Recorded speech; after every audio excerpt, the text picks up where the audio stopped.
কৃষ্ণরাজা Wodeyar four, যিনি এই জায়গার জন্য, মাইসোরের জন্য যিনি অনেক কিছু করেছিলেন। এবং এইখানে আছে কিছু আদিম কিছু আর্টিফ্যাক্ট, আগেকার মানুষদের ব্যবহার্য কিছু জিনিস, এবং তার সামনে এখানে কিছু ইনস্ট্রুমেন্ট সেই সময়কার। আমি প্রথমে ভাবতেছিলাম এখানে কী না কি আছে, আসলে এখানে অনেক কিছুই আছে। আর্টিফ্যাক্ট কালেকশন, এবং শুধু বাচ্চাদের জন্য না, এটা বড়দের জন্য বেশ ভালো লাগবে জায়গাটা।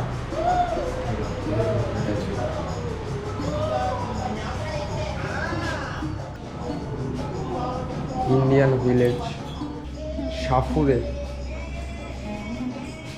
অর্কেস্ট্রা চলতেছে,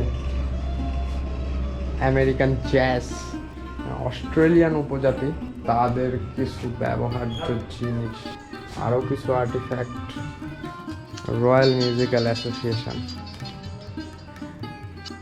কিছু মিউজিক্যাল সোসাইটি, এখানে আমাদের ইস্টার্ন মিউজিক্যাল সোসাইটি, যেখানে ইস্টার্ন ইনস্ট্রুমেন্ট আছে আমাদের প্রাচ্য, এবং নর্থ ইস্টের কিছু কালচারও এখানে দেখা যাচ্ছে।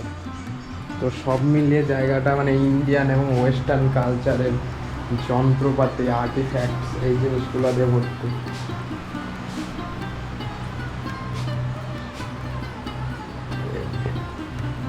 এটা মেইনলি মিউজিক্যাল কালেকশনের জন্য, যারা গান পছন্দ করেন। এই যে সামনে এখানে দেখা যাচ্ছে অ্যারাবিয়ান কালচার, মিডল ইস্ট, এবং এই দিকে আছে আফ্রিকান কিছু কালচার।